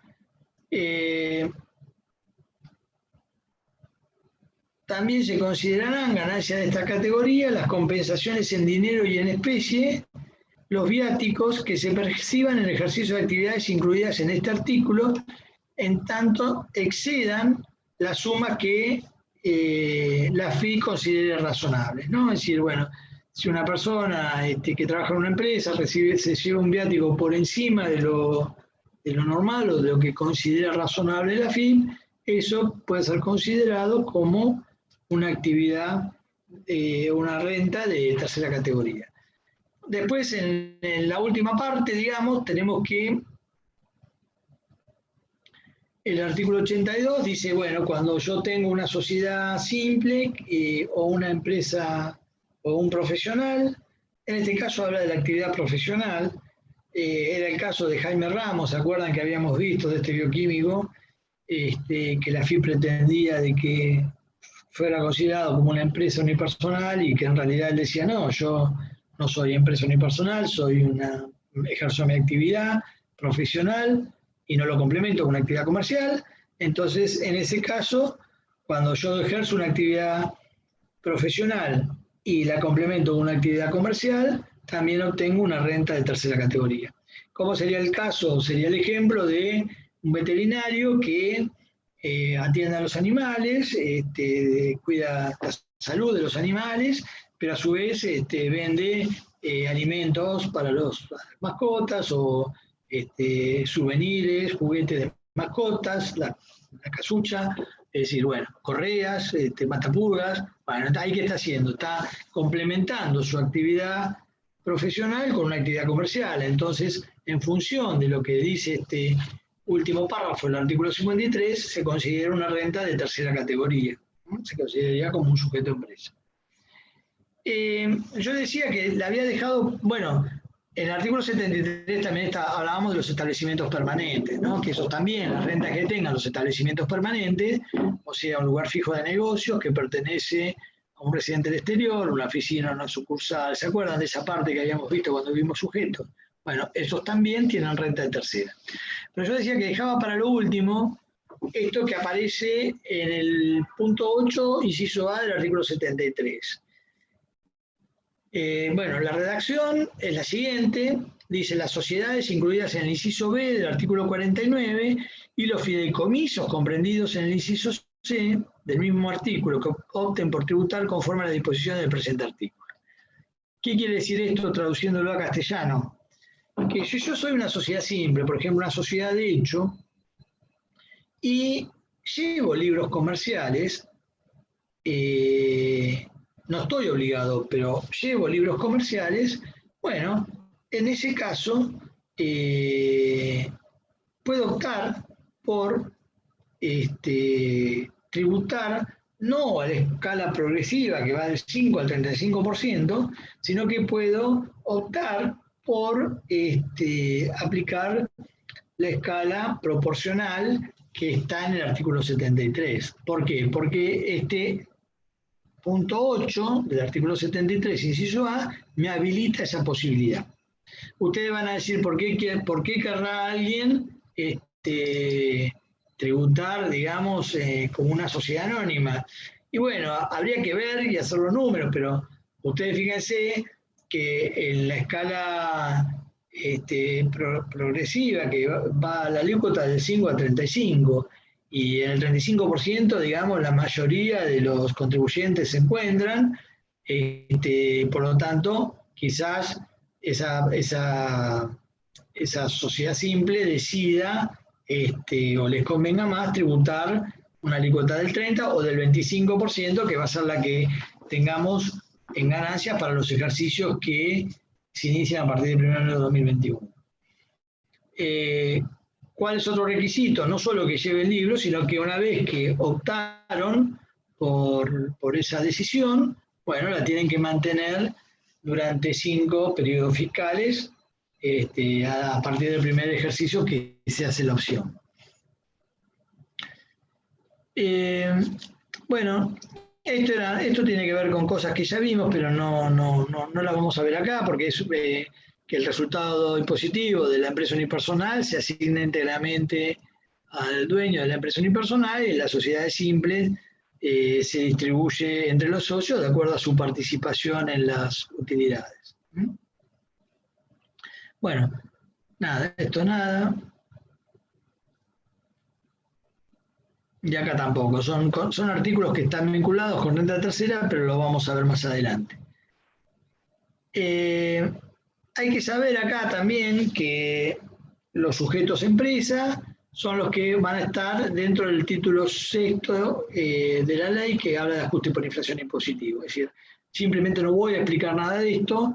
Lo que quiero decirles es que tanto la empresa unipersonal como las sociedades anónimas, SAS, y todos los sujetos que están en el 73, es decir, todos los sujetos empresa, aplican ajuste por inflación impositivo. Esto se hizo de manera gradual. El primer año, digamos, porque esto se incorpora, digamos, lo incorpora la ley 27430, restablece el tema de la actualización y el ajuste impositivo, pero se iba a hacer, digamos, cuando el ajuste por inflación tomado de punta a punta, digamos, por ejemplo, enero de 2018 a 31 de diciembre de 2018, tenía que superar el 55% el primer año, el 30% el segundo y el 15% el tercer año. Bueno, como el primer año no se superó esta pauta, tanto las empresas unipersonales como las sociedades simples, como las sociedades que cerraban al 31 de diciembre, no aplicaron ajuste por inflación. Pero ya en el 2019, ya la pauta del 30 fue superada, y por lo tanto, tanto una empresa unipersonal como una sociedad simple, como una sociedad que cerraba el 31 de diciembre, tenían que practicar ajuste por inflación impositivo. Pero esto es algo que ustedes tienen que asociarlo con la renta de tercera categoría. Simplemente es información, nada más vamos a decir por ahora. Esto lo vamos a ver bien en la segunda parte del año. Bueno, y acá tengo ejemplos que puse, pero en realidad no vamos a llegar a cumplir con el objetivo de llegar a ver, digamos, todo el tema de deducciones, ¿no? Son ejemplos de renta de tercera categoría, que esto los tienen que hacer ustedes, es decir, lo tienen que trabajar ustedes. A ver, como para sacarlos de acá. La idea es que, bueno, tienen mucho material en la guía. Obviamente la guía fue hecha, a nosotros nos avisan del desdoblamiento de la materia en el mes de diciembre, prácticamente fines de diciembre, y bueno, nos quedaron prácticamente 2 meses como para organizar todo, porque a pesar, si bien se veía viendo gran parte de estos temas, bueno, al dividirse, obviamente, tratamos de tener mayor profundidad o tratar de ver mayor cantidad de cosas. La idea fue de que ustedes tengan en la guía de trabajos prácticos, y lo mismo en el armado de la segunda parte, tengan mucho material. De hecho, todos los profesores están subiendo casos y cosas para que ustedes estudien y tengan.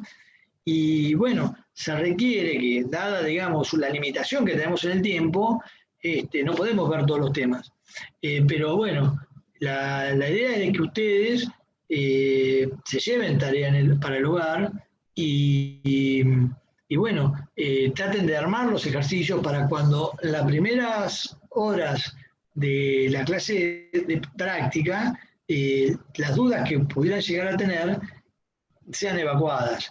Es decir, acá hay temas que van desde algo que son cosas muy finitas a cosas más gruesas, pero lo importante es, por lo menos lo grueso, tratar de saldarlo.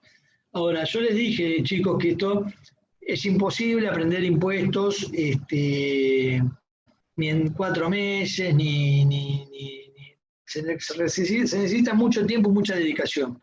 Entonces, es difícil poder tratar de hacer como por ahí ustedes cursan muchas materias, cursan 5 o 6 materias, qué sé yo, la materia, cantidad que cursan, y dedicarle las 3 horas o 2 horas que tienen de clase con nosotros, y después el día del examen estudiar 2 días o 2 noches seguidas sin parar para tratar de entender lo que hizo en la mitad del año o la mitad del cuatrimestre. Entonces, yo lo que les digo es que les decía que esto va por aproximaciones sucesivas, que se llega al óptimo por aproximaciones sucesivas, pero que se requiere una lectura un día, hacer un práctico, entender una cosa, vincularlo con lo que puso su profesor, con lo que puso otro, con los casos prácticos, con un libro, con una resolución, con un texto de la ley. Es decir, se necesita de eso como para que ustedes puedan tener todas las herramientas como para poder entender un poco de qué se trata. No es que vamos, pero por lo menos saber qué es lo que están haciendo y saber qué es lo que hay que hacer. Es decir, hay materias, por ejemplo en economía, no sé, ustedes tendrán amigos que estudian economía, yo los tenía, y claro, vos veías los tipos y te daban papers en inglés y que le daban, es decir, no sé, 50 páginas para el próximo jueves que lo tenían que tener porque iban a hablar sobre eso. Y ya estaba aceptado como modalidad de que eso era así. Es decir, no era una cosa, viste, que fuera, uy, qué locura, o le daban tales textos para cumplir. Y es más, yo cuando he hecho determinados cursos y determinadas especializaciones, también pasaba lo mismo. Entonces, bueno, les digo eso, que traten de seguir. Es decir, nosotros acá estamos en una clase teórica, pero que estamos tomando parte del material de la práctica como para poder llegar a cumplirlo. Bueno, no llegamos a ver todos los casos prácticos, pero por lo menos ustedes, fíjense, mírenlos, no necesariamente tienen que hacer, y tratar de entenderlos. Y los donde no entienden, parar y hacer un punto como hace Patrick, que lo hace muy bien, que yo lo destaco. No es que sea al contrario, quiere saber y pregunta y me parece perfecto, y es acá donde tenemos que aprender y preguntar. Obviamente, si por ahí hay cosas que por ahí tiene una duda, pero algo que se va a ver después o alguna duda después, digo, mira, Patrick, ahora seguimos avanzando para terminar la idea, pero esto queda tranquilo que vamos a ver tal tema y lo vas a entender mejor en otra cosa, o lo dejamos agendado o lo vemos. Pero digamos, este es el mecanismo, me parece. Así que bueno, vamos a terminar, que ahora viene la renta de cuarta, lo último que nos queda ver. Esto pensaba dárselo, pero obviamente no se puede, entonces mírenlo directamente de la práctica. Y vamos a ver la renta de cuarta. La renta de cuarta categoría es la que habla exclusivamente de la ganancia que proviene del esfuerzo personal del contribuyente. Es decir, las otras que nosotros habíamos visto, primera y segunda, el esfuerzo, no había esfuerzo del contribuyente, o es mínimo, es decir, una mínima administración. En el caso de un alquiler de un inmueble, donde vos tenés que pagar un impuesto, una expensa, algún gasto que realices de mantenimiento, pero es mínimo la administración que vos tengas ahí. En realidad la renta la tenés porque tenés un inmueble que te genera, o un bien que te genera ese beneficio, ¿no? Bienes situados, colocados o utilizados en el país, en el caso de ganancia de fuente argentina. Entonces, en la de cuarta categoría es totalmente distinto, no es por los bienes, sino que es por el esfuerzo que vos haces, es decir, por tu trabajo personal, por la jubilación, por el desempeño de cargos públicos, porque percibís honorarios, tenés un oficio, etc. Bueno, entonces en el inciso A habla del desempeño de cargos públicos, bueno, toda la renta que tienen los funcionarios. Acá lo tengo, ustedes ténganlo como idea, pero acá está un poco explicada la historia de los jueces, que en realidad los jueces primero se había derogado la exención que tenía sobre los sueldos y demás funcionarios judiciales, eso se produce a partir del 1 de enero del 96, que esta norma lo que hizo fue derogar el inciso P del artículo 20, y con esto entonces, bueno, también se eliminaban la exención que tenían los jubilados del Poder Judicial. ¿Qué es lo que pasó? Hay una acordada, enseguida la Corte Suprema de Justicia se reunió y dijo, bueno, no, esta derogación de la exención que nosotros tenemos es inaplicable, ¿no? Es decir, la declaró la inaplicabilidad de esa exención. Y después esta ley, que es del 27 de diciembre de 2016, vuelve a gravar los sueldos de los jueces. Pero ¿qué sueldos? Los que se nombran a partir del 1 de enero de 2017. Es decir, si un juez había sido nombrado por anterioridad a este periodo, bueno, entonces ya tenía estabilidad y ese sueldo no iba a estar grabado en ganancias. Si el juez lo nombraban en mayo del 2017, y de ahí todos los sueldos para adelante iban a estar grabados en ganancias. Bueno, así como quedó saldada esta situación. Después también que tenemos el caso de las jubilaciones, pensiones y retiros. Bueno, en ese caso también esto está grabado. Acá hay que saber de que, bueno, en este caso también hay cuestionamientos, digamos, en la justicia de que no consideran que las jubilaciones sean ganancia. Es decir, eso está básicamente expresado o fundado en algunos fallos de la Corte, donde se fijaba lo siguiente, es decir, ¿por qué? ¿Qué es lo que pasa? Es decir, ¿por qué dicen que no es ganancia? Porque se terminó la relación laboral, es decir, y el jubilado lo que hizo fue estar aportando para obtener un beneficio después de jubilado. Entonces, al cortarse la relación, la fuente permanente productora de los beneficios, así como en las indemnizaciones, en el caso de las jubilaciones, no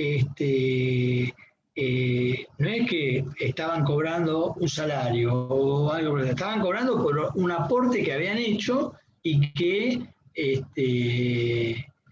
bueno, nada, estaban cobrando por ese aporte. Entonces, bueno, nada, eso ténganlo presente, porque ahora la Corte Suprema ha declarado la inconstitucionalidad en un par de fallos, y que la jubilación no es un reintegro que recibe el trabajador por los aportes que hizo durante años de su vida laboral. Entonces, por eso es que no lo considera ganancia ni contraprestación.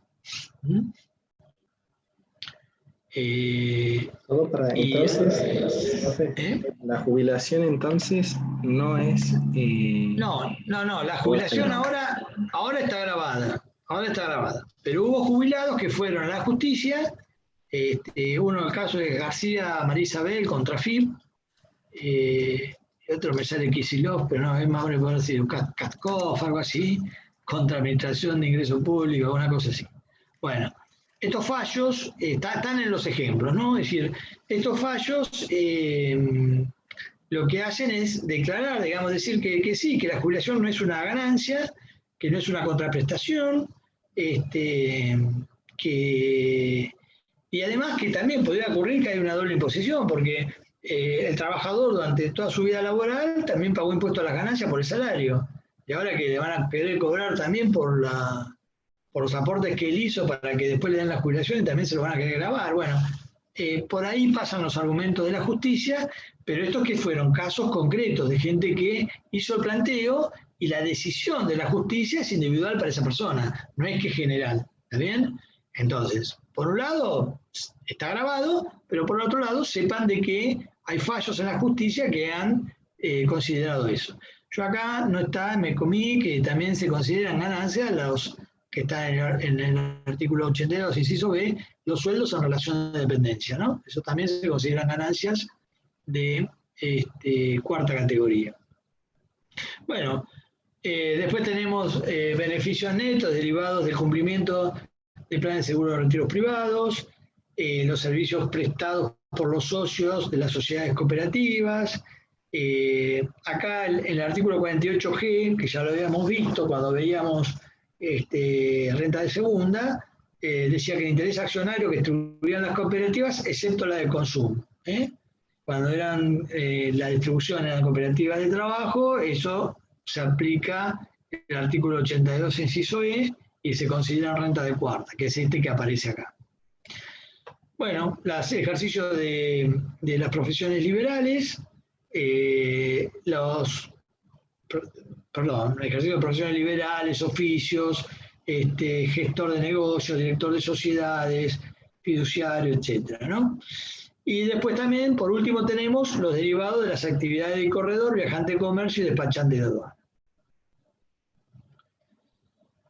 ¿Qué más tenemos acá? Bueno, acá tenemos esto está en la ley, que dice que también se consideran renta de cuarta categoría en el caso de las indemnizaciones que reciban, digamos, los cargos directivos y ejecutivos de las empresas públicas y privadas, cuando las sumas que reciben estos directores exceden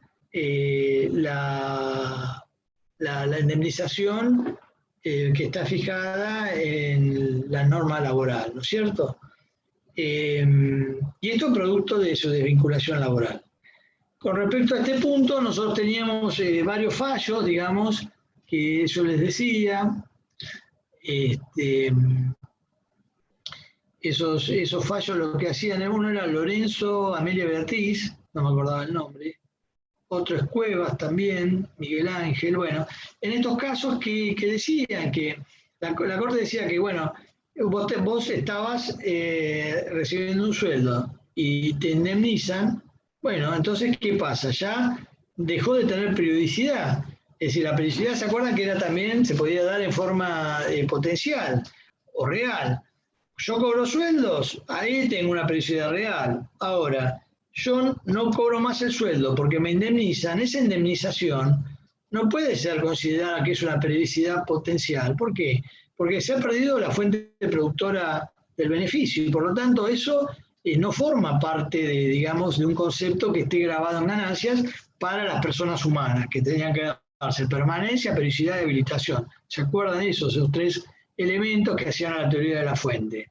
Se tenían que dar concurrentemente estas tres cosas para que un concepto esté grabado. Entonces, si a mí me indemnizan por que cesó mi actividad laboral, se cortó la fuente permanente que generaba ese beneficio. Por lo tanto, la indemnización que perciba no tendría que estar grabada. Bueno, esto lo planteó Rey, que era un profesor y un tremendo tributarista, y la Corte se allanó a eso.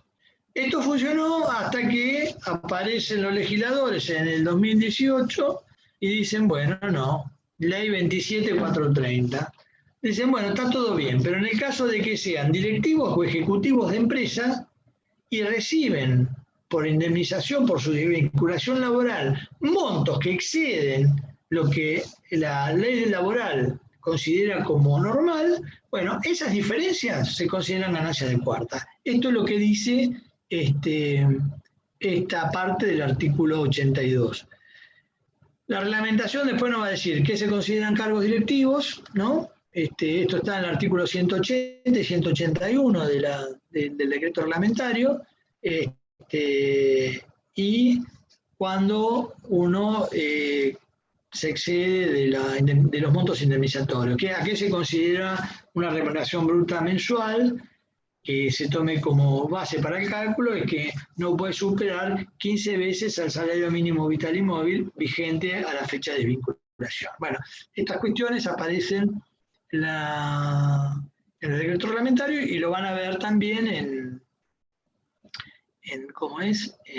el práctico. Bueno, acá tenemos que, siguiendo con el análisis digamos, con el análisis de este artículo, vamos a ver que las compensaciones en dinero y en especie que se abonan como adelanto o reintegro de gastos por las tareas que tienen que ver con la cuarta categoría también se consideran ganancias. Ahora, En este caso hay una deducción que está en el artículo 86 que permite una deducción ¿hasta cuánto? Hasta el 40% de qué importe, del mínimo no imponible. El mínimo no imponible para el 2020 es 123.861, así que el límite es 49.544. Es decir, si yo tengo viáticos o reintegro de gastos por 120.000 pesos, solamente me voy a poder computar el 40% del mínimo no imponible, que son 49.544.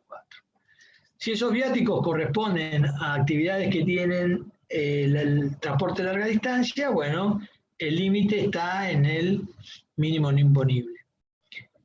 Si yo tengo 200.000 de viáticos, 123.861 es mi límite y hasta ahí voy a poder considerar. Y por último, también aparece que se consideran ganancias de cuarta categoría las sumas abonadas al personal docente en concepto de adicional por material didáctico, que tampoco puede exceder se puede deducir, pero se considera renta de cuarta todo lo que el personal docente reciba en concepto de adicional por material didáctico, y se puede deducir hasta un 40% del mínimo no imponible, que serían los 49.544. Bueno, ¿quieren? Hacemos, porque no nos queda mucho tiempo y tenemos que terminar también. ¿Quieren, no sé, quieren que veamos deducciones o nos tomamos 5 minutos todos como para ir al baño, tomar un café, un mate y volvemos en 5? Porque yo por ahí me tengo que retirar antes y quiero explicarle por lo menos el punto de las deducciones, para terminar de trabajar, digamos, para terminar de explicar hoy, digamos, cómo funciona esta partecita de acá, digamos. Esta partecita de acá. Esto de acá, cómo llegamos a la ganancia neta. Hacemos un corte de 5 minutos, por favor, y nos volvemos a ver. ¿Les parece? Dale. Dale, profe. Dale.